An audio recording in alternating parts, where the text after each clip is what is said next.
Szeretettel köszöntöm a mentálhigiéné szakhallgatóit.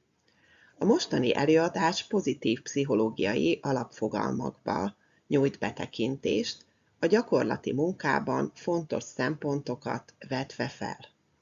A pozitív pszichológia a pszichológia azon ága, amelynek ismeretanyaga legközvetlenebbül használható a lelki egészség megőrzésére és fenntartására.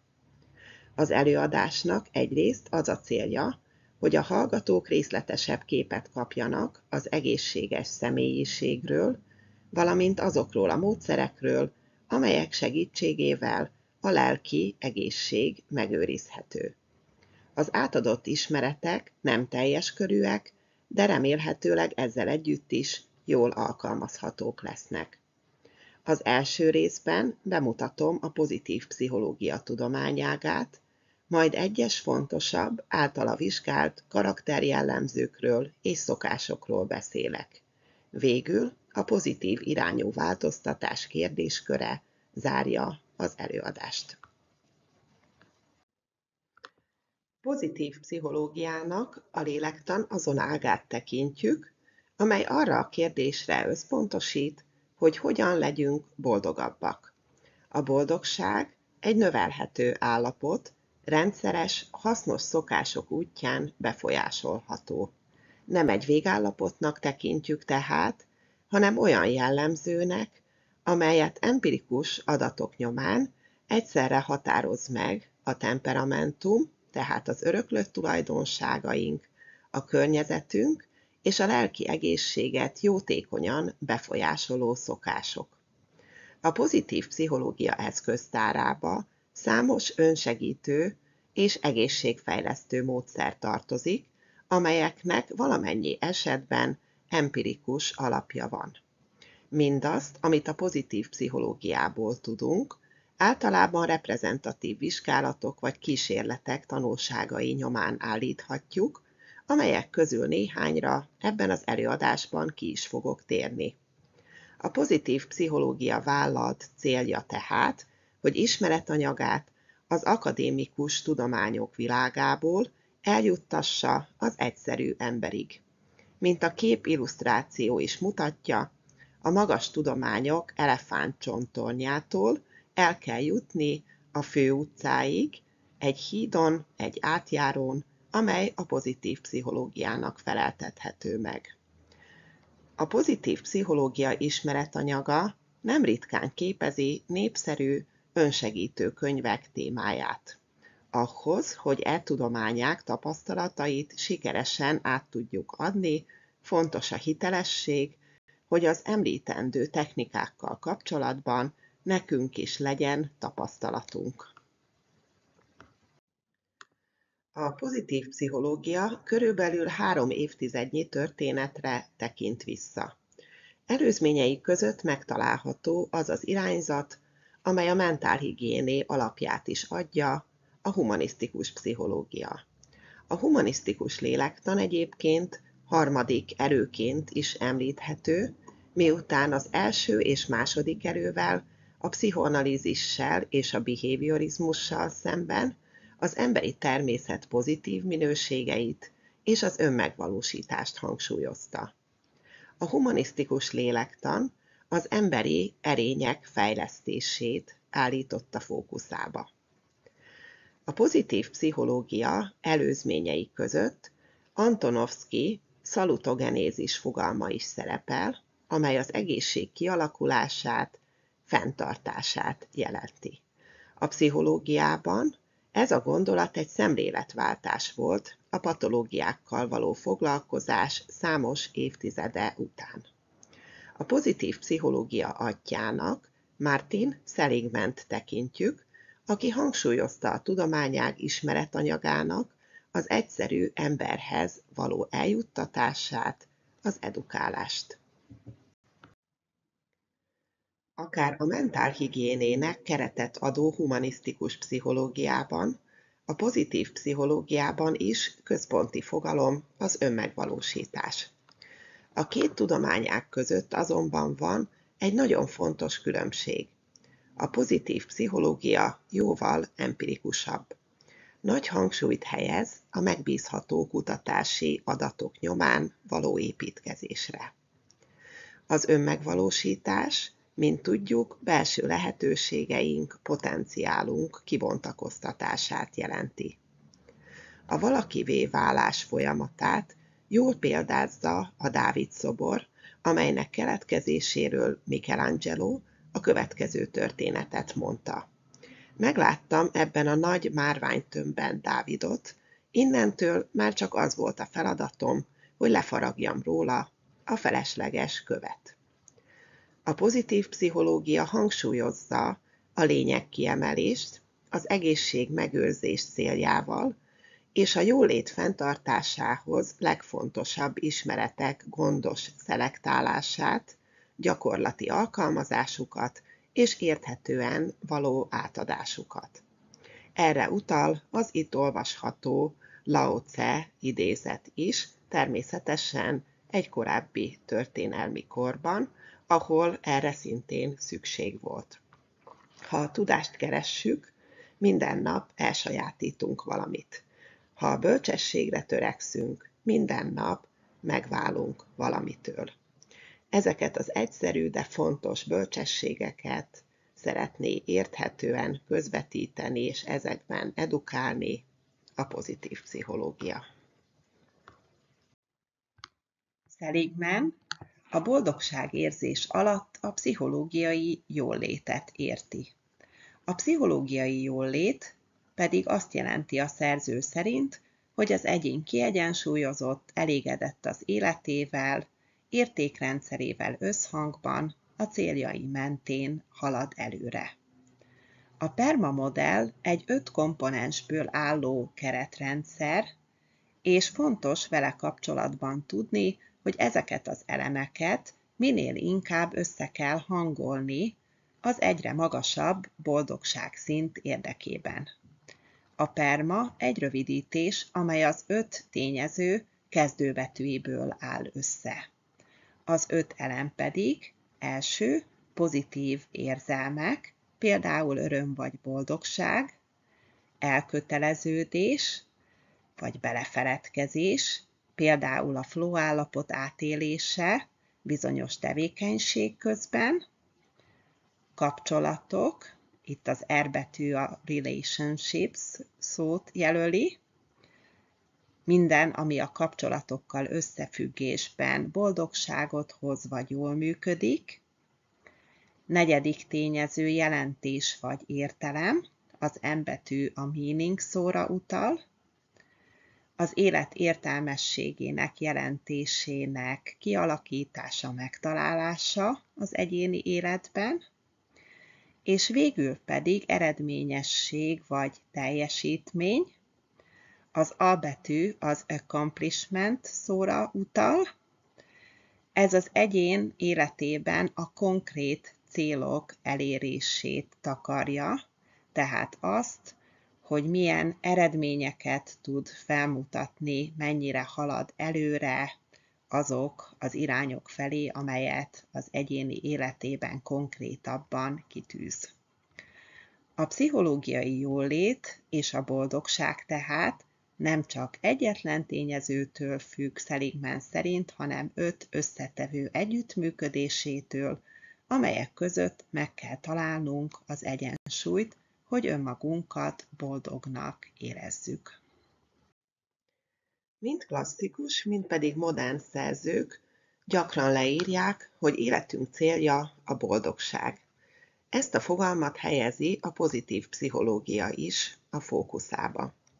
A pozitív pszichológiai kutatások a boldogságot egy skálán elhelyezkedő minőségnek, tehát nem kategorikus, nem dichotóm jellemzőnek írják le. Ebből kiindulva valójában nem is az a kérdés, hogy boldogok vagyunk-e, hanem hogy mitől lennénk boldogabbak, vagy még boldogabbak. A boldogság jellemzőiről azt is szükséges megemlíteni, hogy a kultúrától sok szempontból független, univerzális. Ezt egy Ekman nevű szerző bizonyította, aki a Dalai Lámával is párbeszédet folytatott. A pozitív pszichológiában egyúttal úgy tekintjük, hogy a boldogság kérdésköre önismereti jellegű.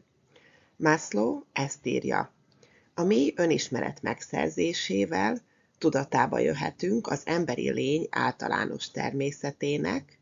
A szerző egyúttal azt is megjegyzi, hogy az emberi potenciál fejlődésének támogatása mind egyéni, mind pedig általános szinten segít elérni a legmagasabb szintű potenciálunkat.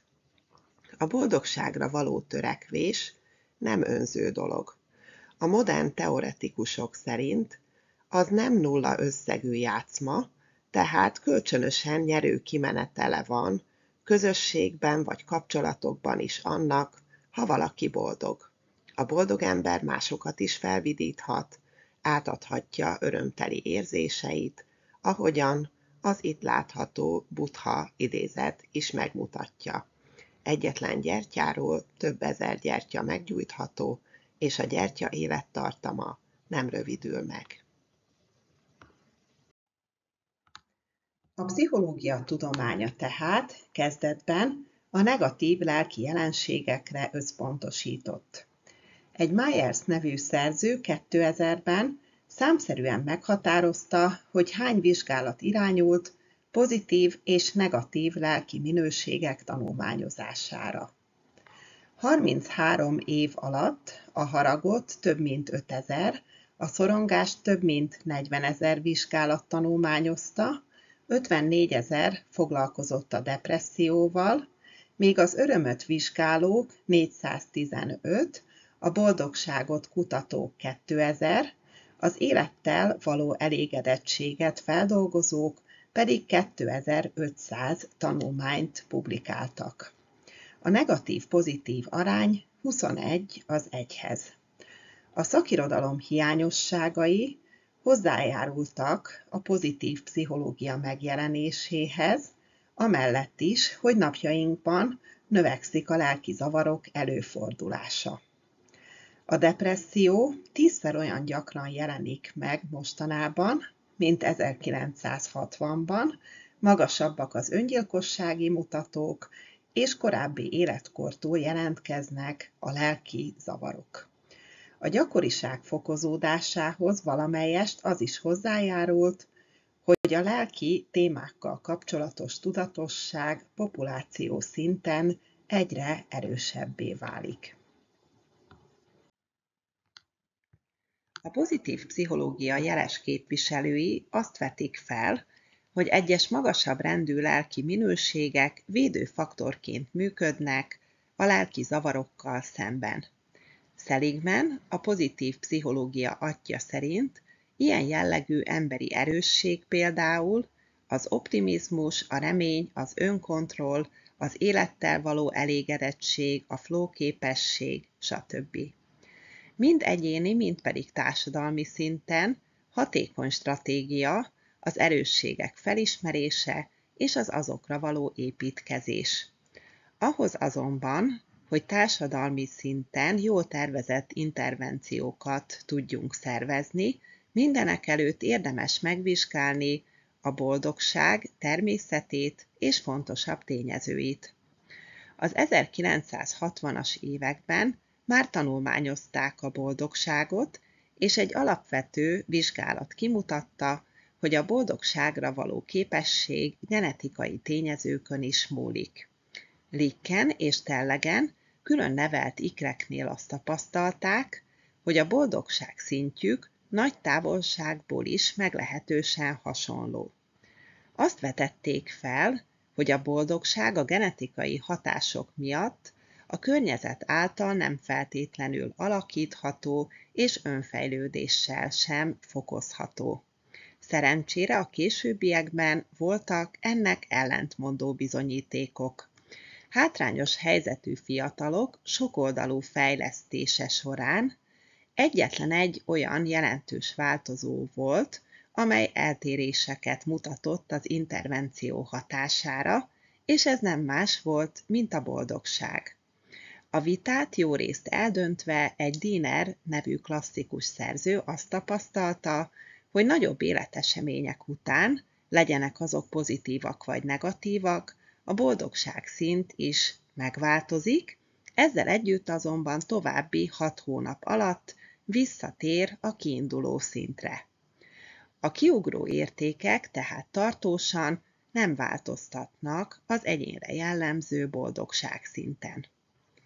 Azonos szerző a későbbiekben a boldogság esetében körülbelül 50%-os genetikai hatást talált, úgy vélte, hogy a boldogság varianciájának 10%-a a környezeten múlik, a megmaradt variancia pedig önfejlődéssel alakítható.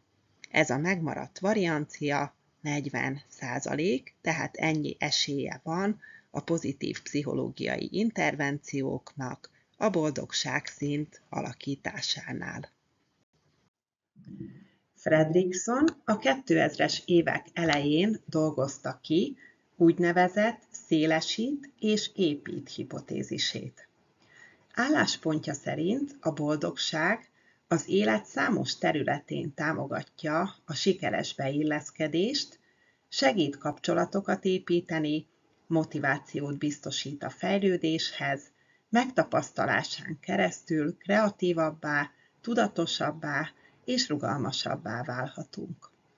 A jó közérzet hatására erősödik a szociális integráció, és egyre gyarapszik a pszichológiai problémakezelési eszköztárunk, azaz a pszichológiai immunrendszerünk is. Ezzel szemben a negatív érzelmektől beszűkülhetünk, és így az alkalmazkodásunk is gyengülni fog. Egy orvosokkal végzett kísérlet során a kutatók 3 feltételt alakítottak ki. Az első esetben könnyed, vicces hangulatot teremtettek. A másodikban a gyógyítás fontosságát hangsúlyozták, a harmadik pedig a kontrollcsoport volt. Az orvosok feladata egy bonyolult vesebetegség kapcsán javaslattétel volt. Abban az esetben, amikor a vizsgáltak pozitív hangulatban érkeztek a feladatra, a megoldás magasabb szintűnek és kreatívabbnak bizonyult. Hasonlóan a gyermekek is hatékonyabban oldottak meg különböző problémákat, ha előzetesen pozitív emlékeket ébresztettek bennük. A pozitív hangulat nem csak azáltal következhet be, ha mi magunk részesülünk valamiféle előnyben vagy juttatásban, hanem attól is javul a közérzetünk, ha mi magunk végzünk például napi 5 jó cselekedetet. Lyubomirsky vizsgálatában éppen ez történt, és az intervenció hatására emelkedett a vizsgálati személyek boldogság szintje. A boldogság tehát nem önző dolog. A mások felé mutatott, gondoskodó, pozitív, önzetlen, altruista viselkedés önmagunk felé is pozitív következményekkel jár. A következőkben bemutatunk néhány olyan előnyös tulajdonságot, karaktererősséget, amelyeket a pozitív pszichológia kiemelten tanulmányoz. Az énhatékonyság egy Bandura nevű szerző fogalma, és az egyénnek azzal kapcsolatos hitét jelenti, hogy a képességei által eléri a teljesítmény egy bizonyos szintjét. Az énhatékonyság tesztek segítségével mérhető, pozitívan befolyásolja a motivációt, az élet nehézségeivel szembeni ellenálló képességet, és kivétheti a szorongásos, illetve a depresszív tünetek jelentkezését. A magas énhatékonysággal rendelkező személyek általában bíznak magukban, és törekednek a jövőjüket aktívan alakítani. A képen egy Bannister nevű sportoló látható, ő volt az, aki a sporttörténelemben először futotta le 5 percnél rövidebb idő alatt az 1,6 kilométeres, azaz 1 mérföldes távolságot. miután akkoriban úgy gondolták, az emberi képességek élettani határai nem engedik meg az 5 perc alatti teljesítményt, sokan nem hittek abban, hogy Bannister sikerrel járhat.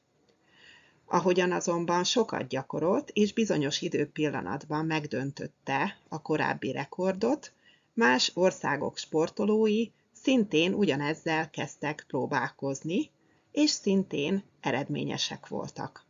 Az énhatékonyság fogalom arra is rávilágít, hogy a teljesítményünk határai gyakran az elménkben, a sémáinkban vannak, és az önkorlátozó hiedelmektől való megszabadulás, a saját képességeinkbe vetett hit és a komoly erőfeszítés együttesen meghozhatja a sikert.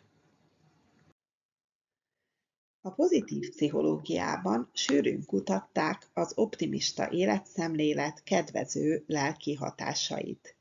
Seligman és más szerzők kimutatták, hogy a sikeresebb embereknek meglepő módon számszakilag több kudarcuk történik, mint a kevésbé sikereseknek.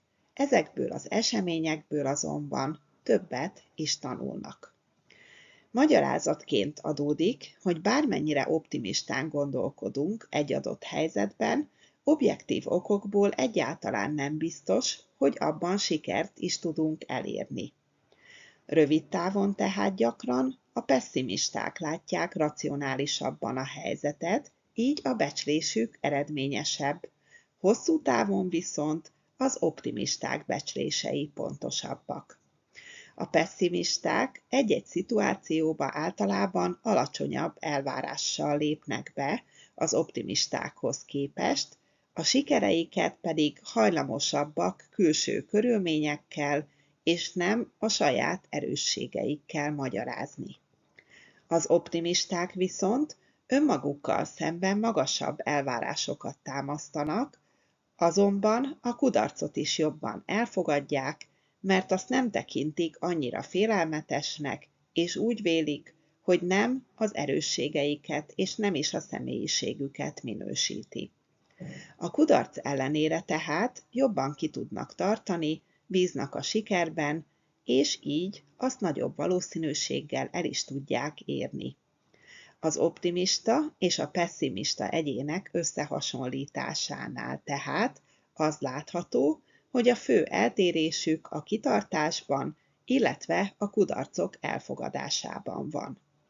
A képen Matt Biondi látható, aki úgy érte el jelentős sikereket az olimpián, hogy a szereplését egy sorozatnyi kudarccal kezdte. Egyik felkészítője Martin Seligman pozitív pszichológus volt, aki az úszó kudarcai ellenére mindvégig jogosan reménykedett a sikerben. Az úszó ugyanis optimizmus tréningben részesült. A pozitív elvárások témájában sogatmondó volt Langer longitudinális vizsgálata, amelyben egy speciális idős otthont alakított ki 70-es férfi vizsgálati személyeinek. A vizsgálati személyeknek több héten keresztül fiatalkoruk környezetében kellett tartózkodnia olyan tárgyak, zenék, újságok között, amelyeket életük korábbi időszakaiban használtak. Ez a vizsgálat tehát az időben való visszafelé utazás szimulációja volt. Az idősek felé ugyanakkor elvárásként is megfogalmazódott, hogy az egykor használt viselkedési mintáikat ebben az otthonban is próbálják újra produkálni. Néhány hetes ott tartózkodásuk alatt nem csak a lelki egészségük javult lényegesen, hanem a fizikai állapotuk objektíven mérhető paraméterei is. A rövid intervencióval Langer bebizonyította, hogy a lelki jólétet jelentősen alakítják a körülmények és a pozitív elvárások. A pozitív szuggesztiók erejét egy másik vizsgálat is érzékeltette, amelyben kismamák hatóanyag nélküli tablettát kaptak, azzal az instrukcióval, hogy ettől csökkenhet a hányingerük. mint ahogyan ezt a placebo hatásból kiindulva várhatjuk, tüneteik valóban csökkentek. Az azonban még meglepőbb eredmény volt, hogy amikor hánytató tablettát adtak a kismamáknak azzal a szuggesztióval, hogy ettől megszűnik a hányingerük, a pozitív elvárások hatására továbbra is kevesebb tünetük jelentkezett. Ez a vizsgálat tehát meggyőzően érzékeltette, hogy a pozitív elvárások nagy hatást gyakorolnak a fizikai állapotra. Egy további, nagyon markáns vizsgálati eredmény is született a témában Japánban, ahol különböző növényekre allergiás személyeket kapcsolatba hoztak az irritáló anyaggal, de úgy, hogy a karjukat nem láthatták. Az instrukció értelmében a problémát okozó növényt a bal karjukhoz érintették, míg a jobbhoz egy semlegeset. A kutatók azonban valójában éppen fordítva cselekedtek, mint ahogyan ezt állították. A helyzetben meglepő hatást lehetett tapasztalni, azon a karon jelentkezett allergiás reakció, amellyel kapcsolatban a vizsgálati személy azt hitte, hogy ahhoz allergizáló növény ért, azonban csupán egy semleges anyag érintette azt. Az optimizmus fogalma kapcsán a szakirodalom egy általános lelki attitűdöt is leír, amelyet a hibakeresés, előnykeresés kettősséggel jellemez. A pozitív végpontra kerülő személyek életét általánosságban optimizmus, reménykedés jellemzi. A negatív végponton található egyének pedig általában véve a helyzetek negatív szempontjait, a hibákat látják meg. Utóbbi esetben önsorsrontásra is sor kerülhet. Itt érdemes megemlíteni a korai maladaptív sémák fogalmát, amelyek speciális önsorsrontó érzelmi és kognitív mintázatok, kora gyermekkorban keletkeznek, azonban fennmaradnak a fejlődés során, és felnőtt korban is negatív hatást gyakorolnak a helyzetmegítélésekre és a fontosabb döntésekre. Természetes, hogy az emberpróbáló helyzetek általában rendkívül negatív hatást gyakorolnak a közérzetünkre, azonban az előnykereső egyének még az extrém helyzetekből is pozitív dolgokat tudnak kihozni. Az előnykeresésnek lelki értelemben számos jó hatását mutatták ki, például otthonukat elveszített személyek körében.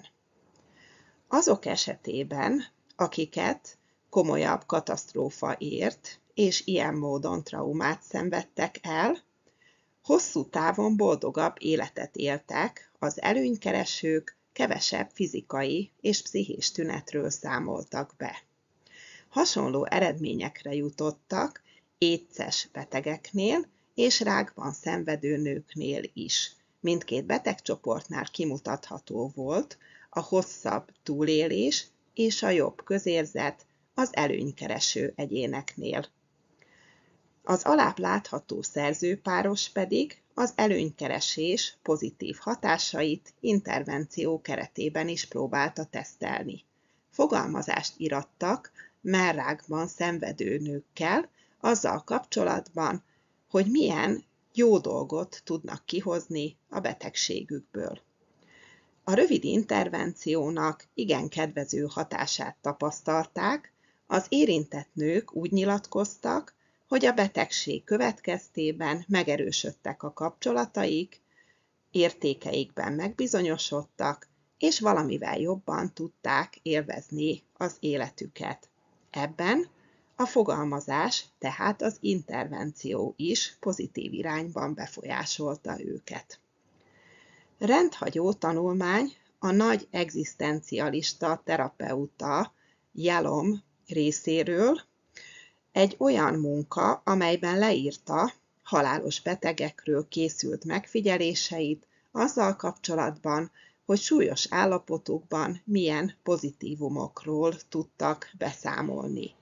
Például életemben először érzem, hogy élek. Hosszú évek óta először értékelem a férjemet, a feleségemet, a barátomat, a gyerekeimet. A jobb oldalt látható kép a Békés harcos útja című könyv borítója. A munka szerzője leír egy történetet, amelynek szereplője a munkahelyén folyamatosan minden nap arról panaszkodik, hogy mogyoróvajas kenyeret hoz magával uzsonnára.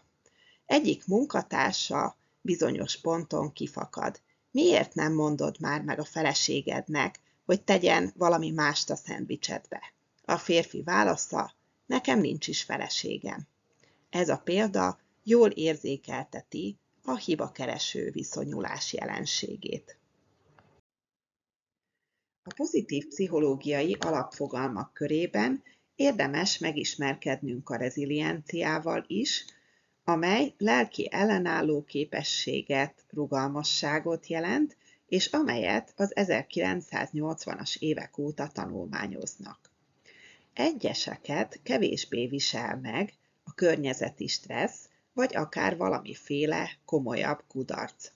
Aki reziliens, az sokkal hamarabb ki tud jönni a negatív érzések spiráljából, és az élet megpróbáltatásait kezelhetőnek, illetve átmenetinek tekinti. A reziliencia tanulható, ismerünk olyan szerzőt, aki gyermekeknél már 2 hetes programmal komoly eredményt tudott felmutatni.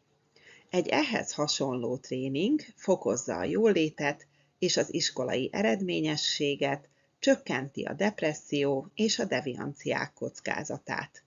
A reziliens egyéneknek általában véve nagyobb esélyük van mindenféle helyzetben a sikeres megküzdésre. A reziliencia tulajdonság együttesnek egyébként eleme a korábban már említett optimizmus is. Ide kívánkozik több esettanulmányból származó példa. Gandhi volt az a történelmi személyiség, aki a legextrémebb körülményeket istanulási lehetőségnek tekintette, így a néhány évtizednyi börtönről is azt nyilatkozta, hogy meglehetősen tanulságosnak találta. Az alsó képen látható Stockdale, amerikai tiszt, aki hadifogságban sínylődött. Visszaemlékezésében leírta, hogy a túlélésben a reménykedés segítette, ez azonban önmagában nem lett volna elég, ha a körülményeit nem tudja reálisan értékelni. A reális helyzetértékelés egyébként a reziliencia tulajdonság együttesnek is része. A felső képen Thomas Edison látható, aki egy kiemelten reziliens személyiség volt. Mintegy 5000 kísérlet végrehajtása után az újságírók megkérdezték tőle, egyáltalán reménykedik-e abban, hogy valaha is világító szerkezetet tud majd előállítani. Ekkorra ugyanis az újságírók már régen elveszítették a reményüket. Edison azt válaszolta, nem 5000-szer vallott kudarcot, hanem megállapította, hogy azon az 5000 módon, ahogyan eddig próbálkozott, ezt a világító szerkezetet nem lehet létrehozni. A történteket értékes tanulási lehetőségnek tekintette. További 5000 próbálkozás után pedig Edison valóban előállította az első izzót. A pozitív pszichológia területéről egy további fontos fogalom az önértékelés. Az önértékelést gyakran határozzuk meg önmagunk iránti értékelő viszonyulásként, vagy az önmagunk iránti viszony minőségeként. Nathaniel Branden, az önértékelés egyik fontos kutatója, 2 komponenst különböztet meg. A kompetencia érzést és a boldogságra méltóságot. Akinél mindkét komponens erős, a stabil vagy pozitív önértékeléssel rendelkezik. Ha viszont az egyén csak kompetensnek érzi magát, akkor ettől még negatívan viszonyulhat önmagához. Aki boldogságra méltónak tekinti önmagát, azonban kompetenciát nem érez, szintén alacsonyabb önértékelésű. A magas önértékelés korrelációt mutat a jóindulattal, a nagylelkűséggel, az empátiával, és az úgynevezett pszichológiai immunrendszerünk fontos részének tekintjük. Akinek az önértékelése stabil, az általában kevésbé fogyaszt káros szereket, és ritkán tapasztal depresszív érzéseket. Abban azonban a vizsgálatok mutatnak egy kis torzítást, hogy az önbeszámolók nem mindig objektíven tükrözik a vizsgálati személyek stabil önértékelését, ugyanis egyes esetekben a narcisztikus személyeknél is kedvező értékek születnek. A narcisztikusok azonban nem rendelkeznek azokkal a kedvező tulajdonságokkal, amelyek a stabil önértékeléssel korrelálnak, ellenkezőleg inkább ellenségesek és kevéssé működnek együtt másokkal. Sajátosan jellemző rájuk az is, hogy az önértékelésük jelentősen függ a környezetük véleményétől. Itt aztán el is jutunk egy további fontos megkülönböztetésig aszerint, hogy az egyén a környezetétől teszi-e függővé az önértékelését, vagy inkább attól függetleníti. Utóbbi esetben beszélhetünk feltétel nélküli önértékelésről. Az életkor előre haladtával azok a személyek, akik az önmegvalósításban sikeresen haladnak, másoktól egyre inkább független önértékelést, tehát feltétel nélküli önértékelést alakítanak ki. Azok a személyek, akiknek az önértékelése feltétlen jellegű, kitartóbbak a kudarcokkal szemben, és azokat inkább tanulási lehetőségeknek tekintik. Meg vannak arról győződve, hogy a kudarcaik is növelik az élettapasztalatukat, és azokkal együtt képesek önmagukat elfogadni. A pozitív pszichológiában ismert, kedvező tulajdonságok témakörét lekerekítve, ebben a táblázatban láthatók Peterson és Seligman úgynevezett karaktererősségei. Ezekhez tartozik 24 tulajdonság, 6 csoportba sorolva, amelyek a személyiségünk legjobb oldalát adják. Az erősségek befolyásolják mindennapos probléma megoldásunkat, kijelölik azt a fejlődési utat, amelyet az életünk során optimálisan bejárhatunk, és arra is utalnak, hogy a kapcsolatainkban milyen értékek jellemeznek bennünket, amelyeket megoszthatunk másokkal is, például a partnerünkkel vagy a közösségünkkel. A karaktererősségek 6 csoportja közül az első a bölcsesség. Ide tartozik például a kíváncsiság, a tanulás szeretete, a kreativitás. A második csoport fókusza a bátorság, ide egyebek közt az őszinteséget és a kitartást soroljuk. A harmadik csoport az emberség nevet viseli, itt van a kedvesség és a társas intelligencia is. A negyedik csoport az igazságosság, ahová a vezetői képességet és a korrektséget soroljuk. Következő a mértékletesség, amelynek a megbocsátás és az önkontroll is része. Végül a transzcendencia kategória tagja, a már korábban említett optimizmus, hála és spiritualitás. A következő részben azzal a kérdéskörrel foglalkozom, hogy hogyan, milyen hasznos szokások segítségével érhetünk el magasabb boldogságszintet. Hogyan válhatunk tehát boldogabbá? Pozitív pszichológiai eszközökkel lehetséges-e a személyiségváltozás? Hogy ezt megértsük, érdemes megkülönböztetni a lassú, fokozatos és a radikálisabb változást. Ezzel együtt pedig beszélhetünk a személyiségünket formáló erőteljes pozitív és erőteljes negatív élményekről, amelyek a személyiségváltozásra bizonyos mértékig eltérően hatnak. Lassú változás útján új szokásokat építhetünk ki, kitartó erőfeszítés segítségével elérhetjük, hogy az idegrendszerünkben új kapcsolatok keletkezzenek. Ezt nevezzük neuroplaszticitásnak. Az új szokások kialakulásának a kezdeti fázisában az egyén részéről erőfeszítésre van szükség.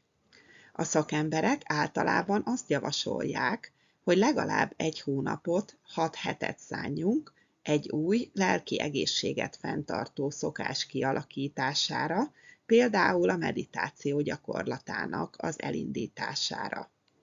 A szokás ugyanis az első néhány hétben fokozott önkontrollt és a környezet részéről is támogatást igényel.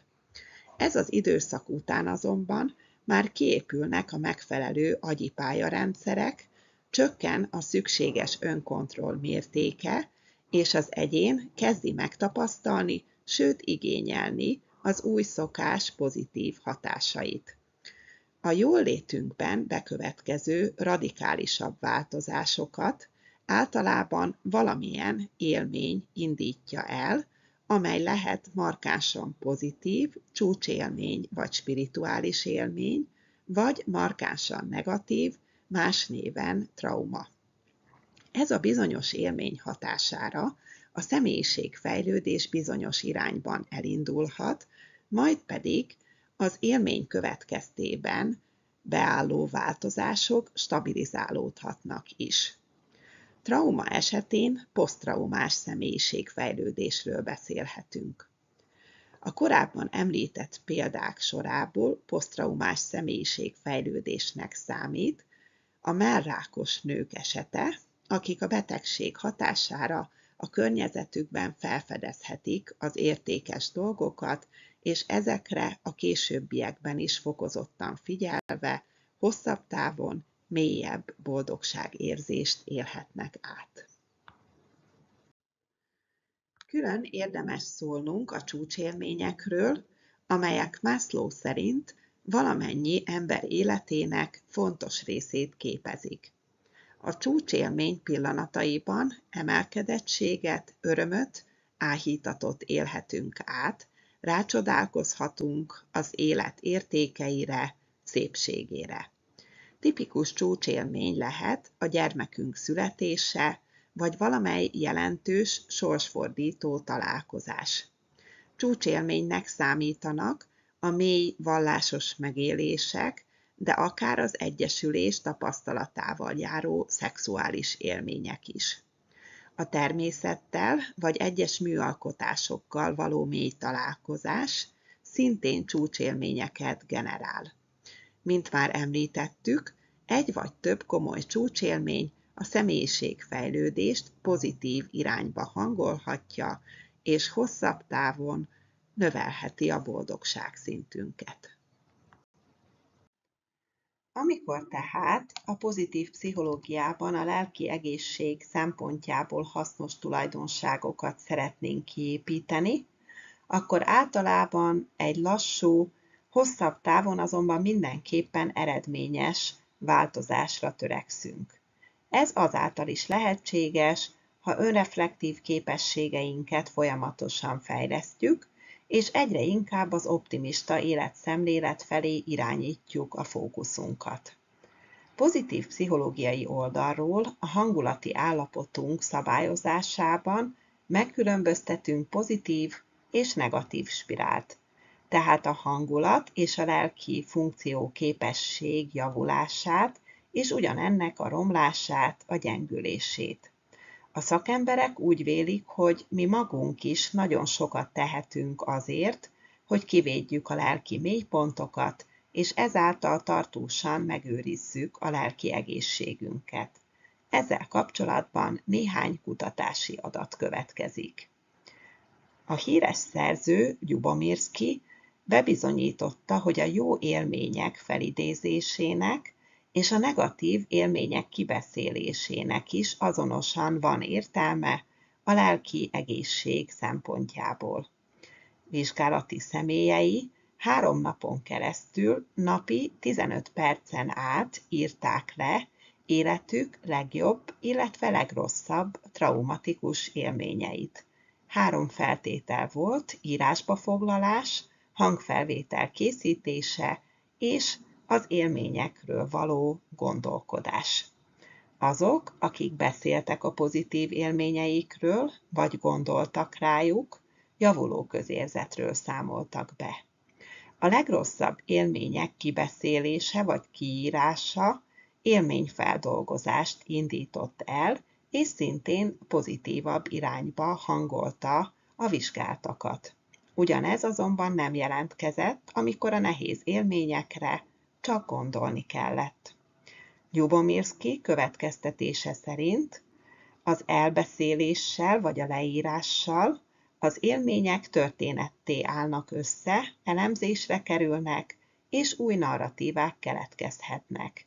Mindez negatív élmények esetén a közérzetet pozitív irányba hangolja.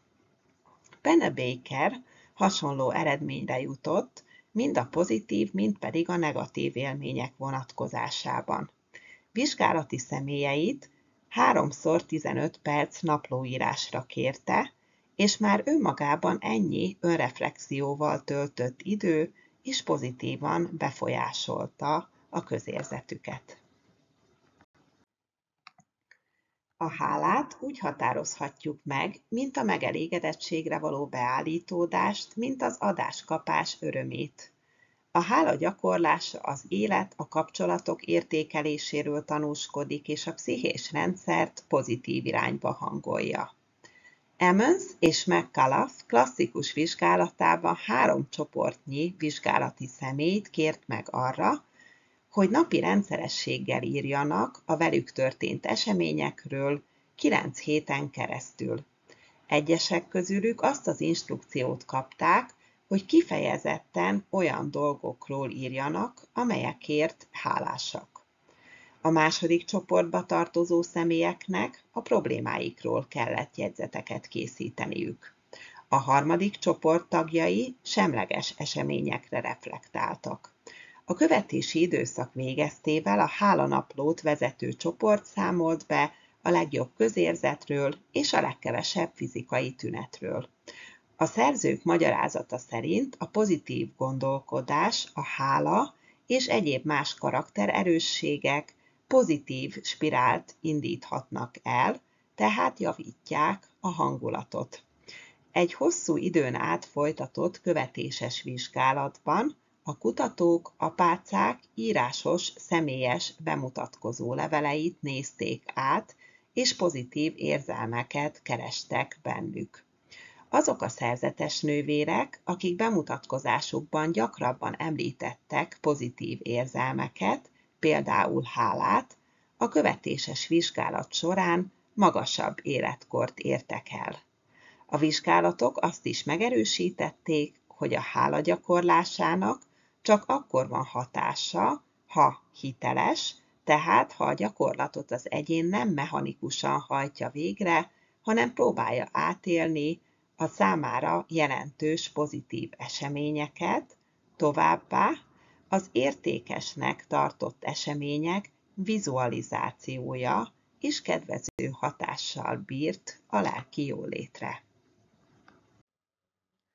Branden modellje szerint 6 féle dolgot fejleszthetünk ki önmagunkban, annak érdekében, hogy az önértékelésünk magas legyen. Leginkább értékes tulajdonságokról és hasznos szokásokról van szó. Az első az integritás vagy hitelesség, ami azt jelenti, hogy a közléseink összhangban vannak a cselekedeteinkkel, azaz azt is tesszük, amit másoknak mondunk. A második az önismeret folyamatos fejlesztése, ez nem is igazán igényel magyarázatot. A harmadik önmegvalósító célok, ezekről a korábbiakban már beszéltünk, a 3 halmaz metszetének említésénél. A negyedik az önmagunkért való felelősségvállalás, például az egészségtudatosság vagy lelki egészségünk fejlesztése kedvező szokások segítségével. Az ötödik az önelfogadás, sérülékeny állapotaink akceptálása, úgymond engedély adása önmagunknak arra vonatkozóan, hogy emberként viselkedjünk, és ne legyünk tökéletesek. Végül a hatodik hasznos szokás az asszertivitás, amely segítségével szükség szerint nemet tudunk mondani, határokat húzunk mások felé, valamint a véleményünket, a nézőpontunkat képesek vagyunk mások felé képviselni. Két további jól ismert módszer a lelki jólét fokozására a sport és a meditáció. Sok év sportpszichológiai kutatásai azt az eredményt hozták, hogy az optimálisan hatékony és napirendbe illeszthető időtartamú sportolás a heti 3 vagy 4 alkalommal végzett 30 perces aerobikus mozgás. Szintén a sportpszichológiai vizsgálatok szerint ez a fajta edzés bizonyítottan antidepresszáns és szorongásoldó is. Különböző terepvizsgálatokban is igazolást találtak a sport jótékony hatásaira.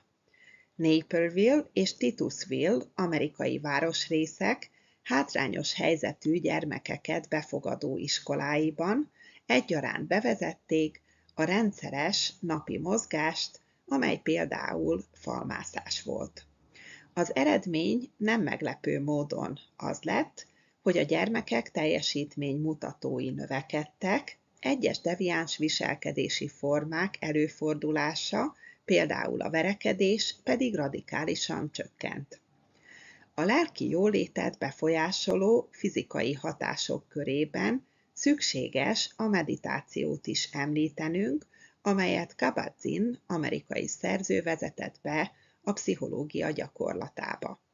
Hatékonyság vizsgálataiban azt tapasztalta, hogy az éberség, vagy más néven mindfulness meditáció sokoldalú hangulatstabilizáló hatással bír az egyes mentális zavaroknál. Csökkenti a szorongást és a depressziót, krónikus fájdalmaknál a kellemetlen tüneteket, valamint kedvező hatással bír az olyan típusú zavarokra is, mint például a figyelemhiányos hiperaktivitás.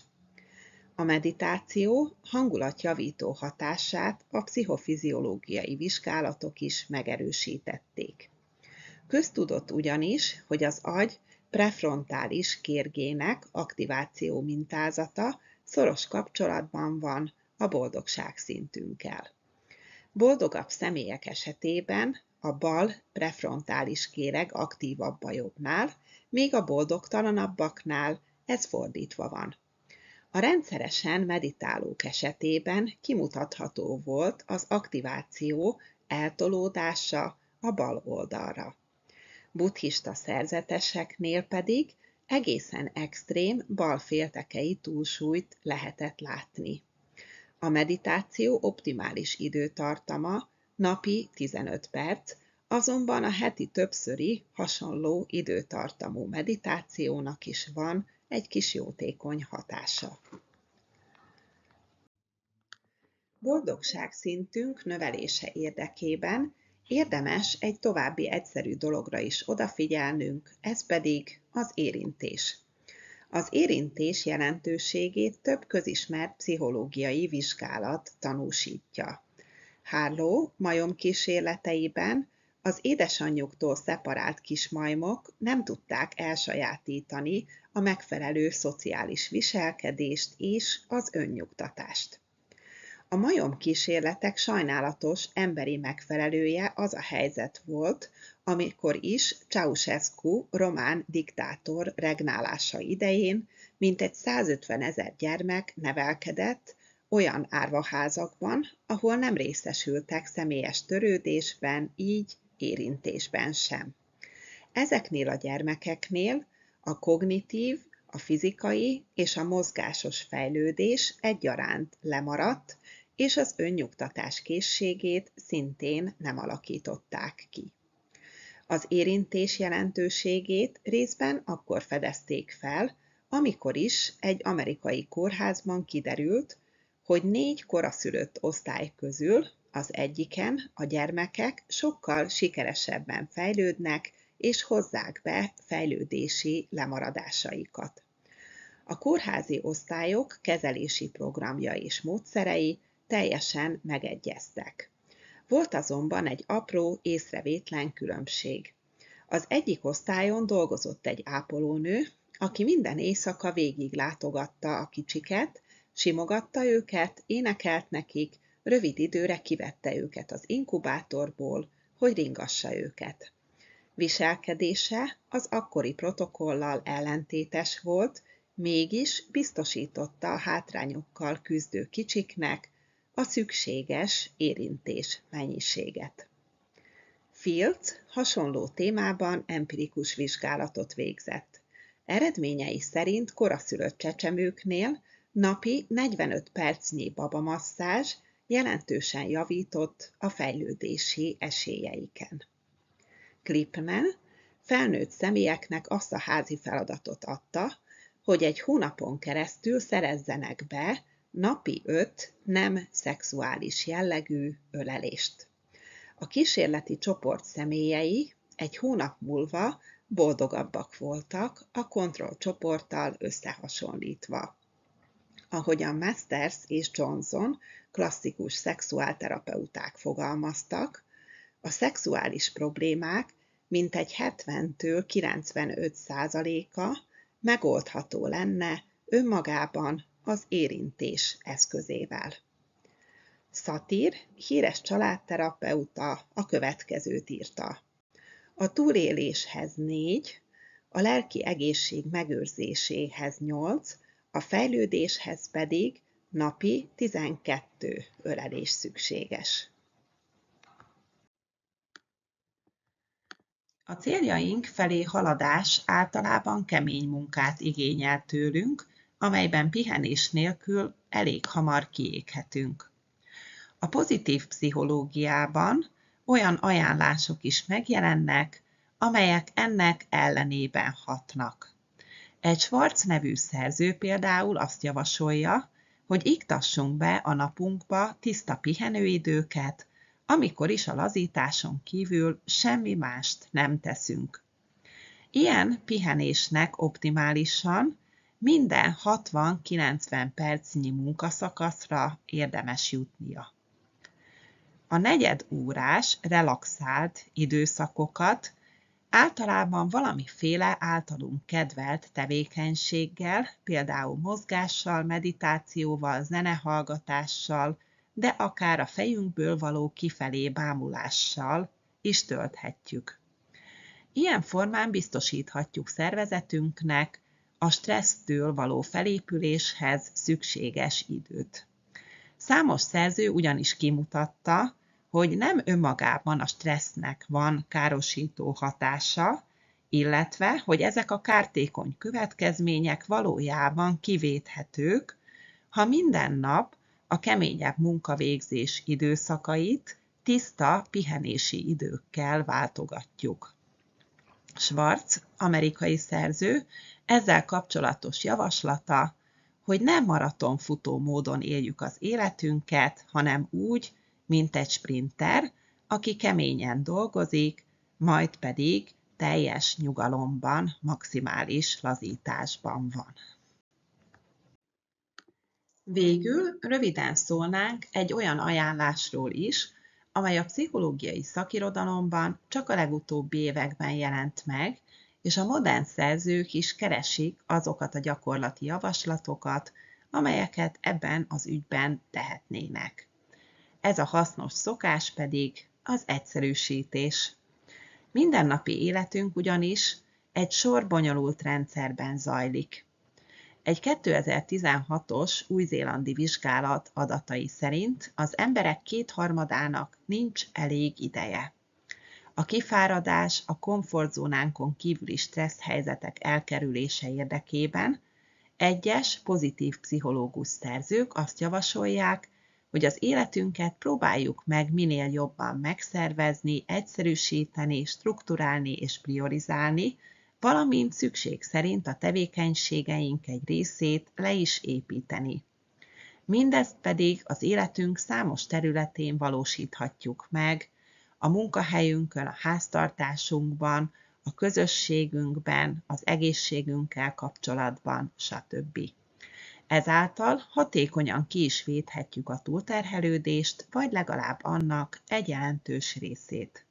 A felszabaduló időt pedig a saját jólétünkre, a fejlődésünkre fordíthatjuk. Az egyszerűsítés azt is jelenti, hogy a multitaskingot kiiktatjuk az életünkből. Ennek szükségességére utal a Londoni Egyetem egyik nemrégi vizsgálat is, amely szerint jelentősen rontja a munkateljesítményünket, ha több feladatot egyszerre csinálunk. Ezt egy olyan vizsgálatban tárták fel, amelyben 2 csoportnyi munkavállaló feladatainak sikerességét és megoldásai komplexitását hasonlították össze. Az egyik csoport a feladatai közben rendszeresen ellenőrizte az e-mailjeit, míg a másik ezt nem tette.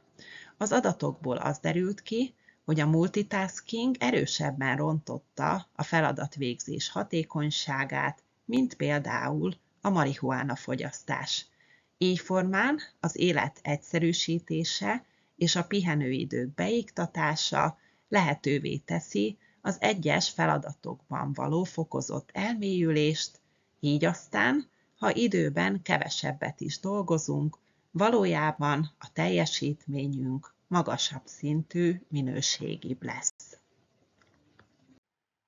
Végül az utolsó részben azzal foglalkozom, hogy hogyan érhetünk el legvalószínűbben pozitív változásokat az életvitelünk, hasznos szokásaink, életmódunk, fejlődésünk tekintetében.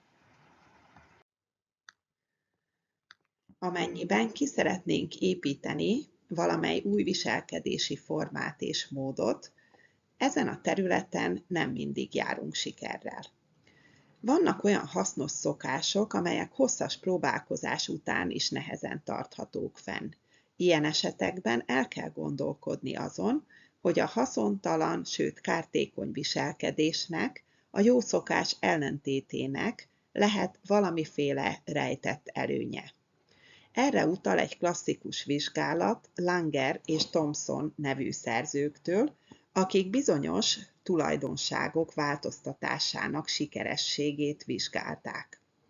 Arra voltak kíváncsiak, hogy a vizsgálati személyeik mennyire szeretnének változtatni az egyes tulajdonságaikon, és ezen a téren ezidáig mennyire voltak eredményesek. A tanulmányozott jellemzők egyebek között a merevség, a hiszékenység és a komorság voltak. Azon egyéneknél, akik nehezebben változtattak, ugyanakkor ez fontos lett volna számukra, a kutatók azt tapasztalták, hogy a tulajdonságok rejtett előnyökkel bírtak. Azonos személyek számára ugyanis az fontos volt, hogy a környezetük szemében következetesek, megbízhatóak és komolyak legyenek. Ez pedig csak egy árnyalatban tért el a 3 nem kívánatos tulajdonságtól. A szerzőpáros az eredmények kapcsán arra jutott, hogy amikor változást szeretnénk elérni, érdemes minél pontosabban megfogalmaznunk a számunkra megfelelő célt, és tisztáznunk a szükséges változás mértékét önmagunkkal. Ha ugyanis ezt nem tesszük meg, könnyen előfordulhat, hogy nem tudatos ellenerők hatnak majd bennünk. Tipikus példa erre a perfekcionisták esete, akik szeretnék fenntartani a kiváló teljesítményüket, azonban egyes helyzetek keretében szívesen nem mondanának a perfekcionizmusukról. Ez általában nehezen sikerül, hiszen attól félnek, hogy a környezetük lustának vagy felelőtlennek tekinti majd őket. Amikor változást szeretnénk elérni, fontos azt a személyiségünk minél több területére kiterjeszteni. Az érzelmi, a viselkedési és a kognitív szintre. Minél több területen ér ugyanis bennünket a változás, annál valószínűbb, hogy hosszú távon is fenntartható lesz. A közérzetünk javításához érzelmi szinten segítségünkre lehet a hálanapló, viselkedési szinten edzésbe kezdhetünk, kognitív szinten pedig törekedhetünk kiküszöbölni gondolkodási torzításainkat. A változás bármely szintről elindulhat, ahogyan ez kényelmes számunkra. A közérzet és a kognitív hiedelmek változtatásainak példáját társadalmi szinten is megfigyelhetjük. Az amerikai kultúrában a Keep Smiling filozófia eredményességét például vizsgálatok is alátámasztják. Mi magunk is egyszerűen kipróbálhatjuk az arcizmaink mosolyra húzását, amitől egy idő után javulhat a hangulatunk. A személyiségváltoztatást a totalitárius rezsimek is felhasználják a saját céljaikra. A kínai fogolytáborokban egy időben az volt a gyakorlat, hogy az ott tartózkodó amerikai személyek esszét írtak a kommunizmus pozitívumairól. A következő elvárás az volt az irányukban, hogy a saját fogolytársaiknak kiselőadás keretében ugyanezeket el is mondják. A szabadult foglyok vélekedése valóban pozitív irányba alakult a kommunizmusra vonatkozóan. Erre a magyarázat Bem önészlelési elméletében keresendő.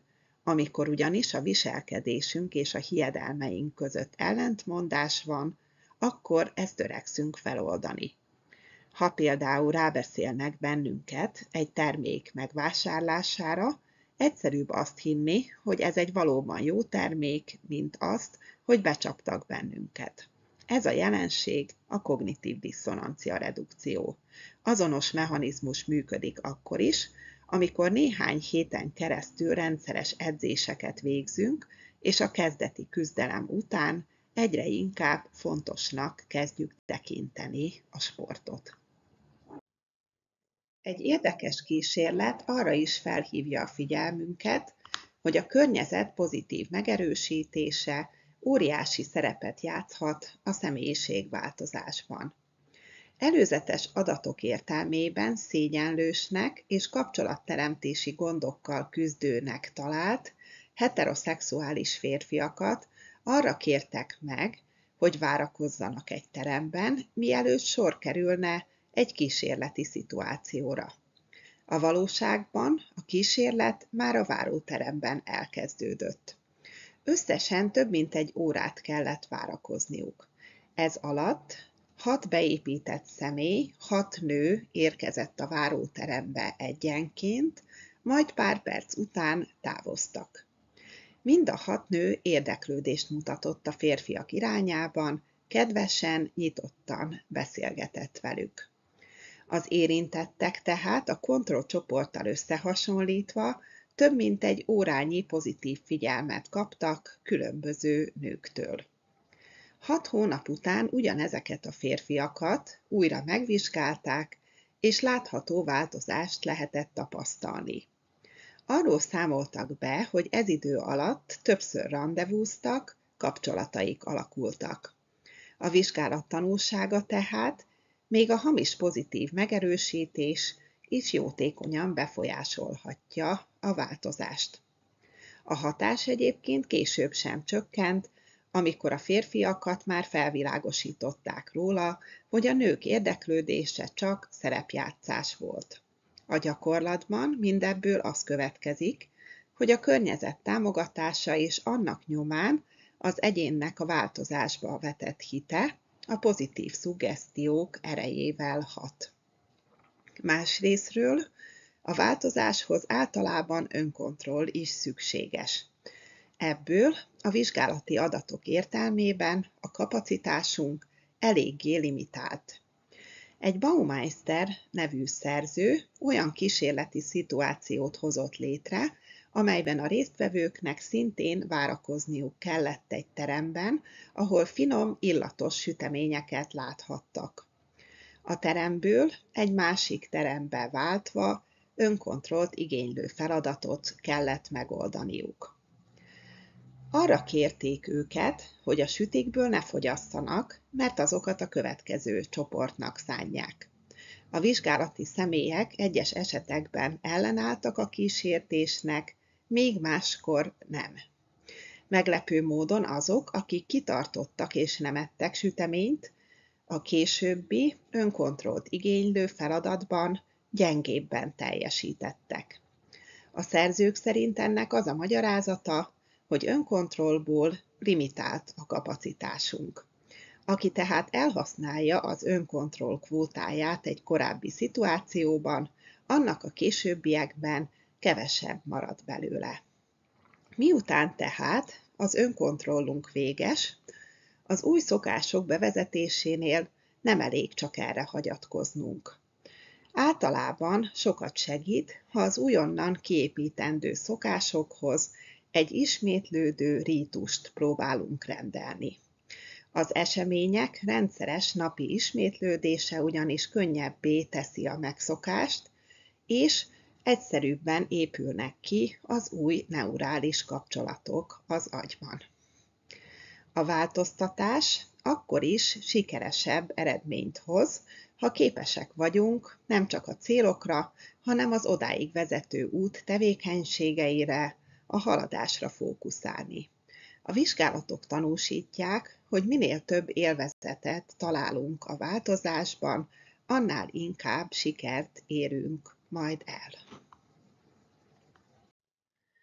Általában véve minden változáshoz jól jön, ha megfelelő célokat tudunk kitűzni. De milyen is a jó cél? E kérdés megválaszolásához legjobb, ha a motiváció szakirodalmát hívjuk segítségül. Mindenekelőtt az önmegvalósítás, tehát a belső lehetőségeink kiteljesedése motiválhat bennünket. Ez még az életünk alaptevékenységeinél, különböző családi kötelezettségeinknél vagy a munkahelyünkön is érvényes lehet. Wisniewski szerint, ha bármilyen munkát hivatásnak tudunk felfogni, és látni véljük annak a társadalmi hasznosságát, akkor egészen biztosan nem csak motiváltak leszünk, hanem még eredményesek is. Ez olyan egyszerű tevékenységeknél is így van, mint például a takarítás vagy a hajvágás. Adatai szerint azok a takarítók és azok a fodrászok, akik látták, hogy az általuk végzett tevékenység mások számára örömöt jelent vagy hasznos, illetve megpróbálták a saját munkafeladataikat így felfogni, sokkal kedvesebbek, sokkal boldogabbak voltak a tevékenységi területeiken, és jobb minőségű munkát tudtak felmutatni. Wisniewski szerint a legtöbb munkakörben valamiféleképpen lehet önmegvalósítást elérni, mindez sok szempontból csak felfogás kérdése. És ha már tudatában vagyunk annak, hogy az életünk milyen irányban tudna optimálisan kibontakozni, következő lépésben érdemes arra is figyelnünk, hogy a fontosabb értékek is motiválnak bennünket, ilyenek például a család, a közösség, a fejlődés, az egészség, és így tovább. Ha már tisztáztuk a központi értékeinket, ezekhez célokat rendelhetünk, mégpedig több szinten. Az is hasznos, ha egy nagyobb, egy tágabb célt jelölünk ki, amely nem biztos, hogy feltétlenül teljesülni fog, azonban kellőképpen motiváló a számunkra. Fontos a céljaink mellett olyformán elköteleződni, hogy azokat esetleg rögzítsük, leírjuk, vagy megosszuk őket másokkal, ez ugyanis nagyobb elköteleződést jelent. Egy példa, Kennedy elnök 1962-ben kijelentette, hogy egy évtizeden belül egy amerikai űrhajós le fog szállni a Holdra. Mindezt abban az időben tette, amikor még ismeretlenek voltak az űrutazáshoz szükséges komolyabb technológiák. Az űrkutatás művelőit azonban kellőképpen motiválta ez az ambiciózus vízió, és az végül teljesült is. Egy egyszerűbb, mindennapi élethez kapcsolódó példa, Eldönthetjük abban az esetben, ha szeretünk írni, hogy néhány éven belül elkészítjük egy regénynek a kéziratát. Ez nem biztos, hogy feltétlenül teljesülni fog, azonban a rendszeres írás attól függetlenül örömet jelent majd a számunkra, hogy végül ez a regény kiadásra kerül-e. Langer egy érdekes kísérletet végzett a témában, mégpedig híres emberek fényképét, illetve tevékenységi területét mutatta be a vizsgálati személyeinek, akik egyébként ezeket az egyéneket csodálták. Amikor Langer arról érdeklődött a vizsgáltaktól, hogy mennyire valószínű, hogy az ő saját életükben felmutatnak majd valamilyen komoly teljesítményt, alacsony valószínűséget ítéltek meg. Amikor azonban a híres egyének élettörténetét is bemutatta Langer, tehát azokat a megpróbáltatásokat, amelyeken ezek a híres egyének keresztül mentek, a saját vizsgálati személyei önmagukat jóval hasonlóbbnak élték meg a hírességekhez, és a saját sikerükről is jóval valószínűbben vélekedtek. Fontos tehát, hogy amikor ambiciózus célokat tűzünk ki, akkor felkészüljünk a hosszú távú erőfeszítésre, a lehetséges akadályokra, és a már említett pozitív pszichológiai mechanizmusokat, például az optimizmust, az előnykeresést, a kudarctűrést és egyéb más fontos tulajdonságokat próbáljunk használni a céljaink elérése érdekében. Az önmegvalósítás szempontjából előrevívő célokat az én konkordáns cél kifejezéssel jelöljük. Mint erre már utaltunk, ilyen jellegű cél valamennyi szakmánál vagy számos életterületen megfogalmazható, így például a fodrászoknál, a háztartásbelieknél, stb. A pszichológiai modellek értelmében, például Barry Scott Kaufmanéban, a jó célok 3 halmaz metszetében találhatók. Ez a 3 halmaz az értelemadás, az élvezet és az erények vagy képességek. Értelemadásnak azt a lehetőséget nevezzük, hogy a saját életünk bizonyos tevékenységét jelentősnek, valamilyen magasabb értékre irányulónak tudjuk megélni. Az élvezet szó egyszerűen csak azt jelöli, hogy egy adott tevékenységben örömünket leljük, élvezzük. Végül az erény vagy képesség a saját potenciálunkra, a saját pozitívumainkra vonatkozik. Könnyű belátni, hogy ha valamiben értelmet találunk, de az nem élvezetes, vagy nincsenek meg hozzá a képességeink, akkor ebben az irányban nem nagyon érdemes célokat kitűzni. Így például nagyon is értelmesnek találhatjuk a gyógyítást, de ha más a végzettségünk, és nem is szívesen lennénk orvosok, mert nem bírjuk a vér látványát, akkor ehhez nem kapcsolhatunk célt.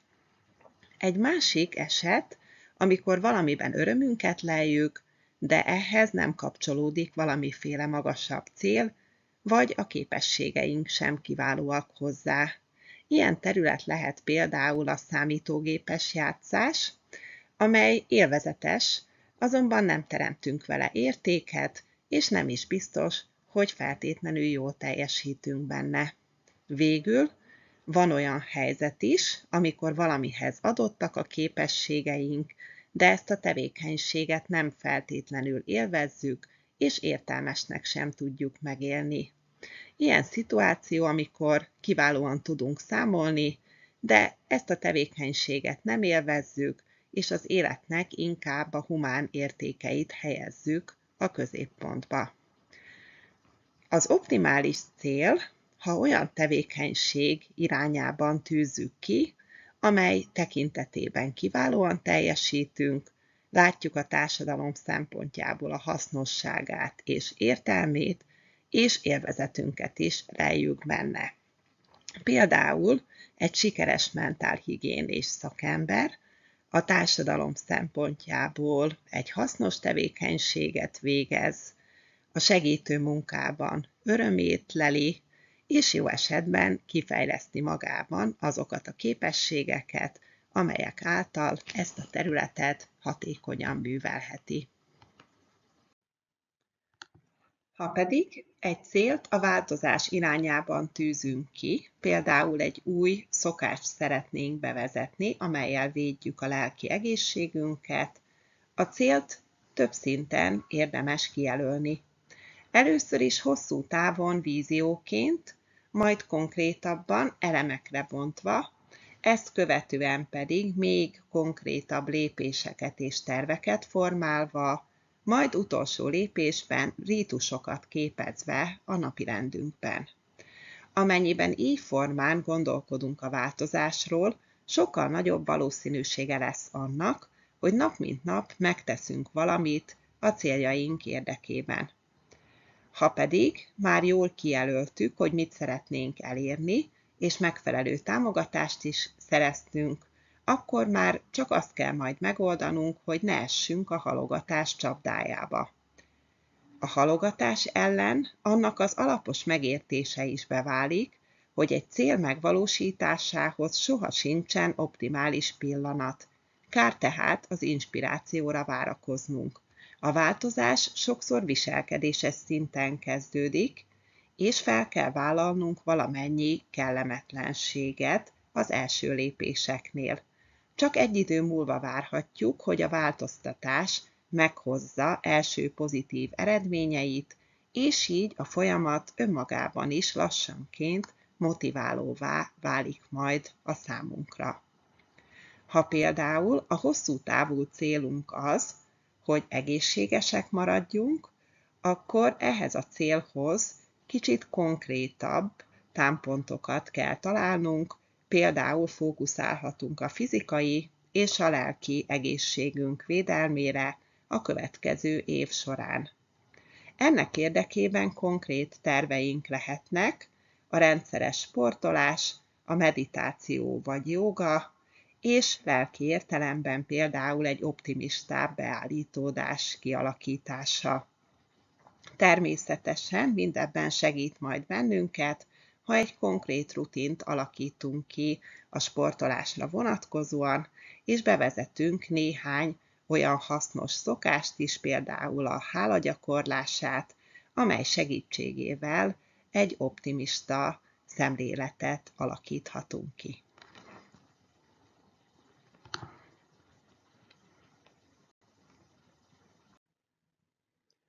Előadásommal az volt a célom, hogy egy kis ablakot nyissak a pozitív pszichológia felé. Remélem, sokaknak tetszett, ami ezen belül felsejlett, és motiválja majd hallgatóimat az alaposabb tájékozódásra. A mentálhigiénés szakosoknak továbbá szeretettel ajánlom a korai maladaptív sémákról szóló előadásomat is, amelyet e videó alatt linkeltem is. Köszönöm a figyelmet!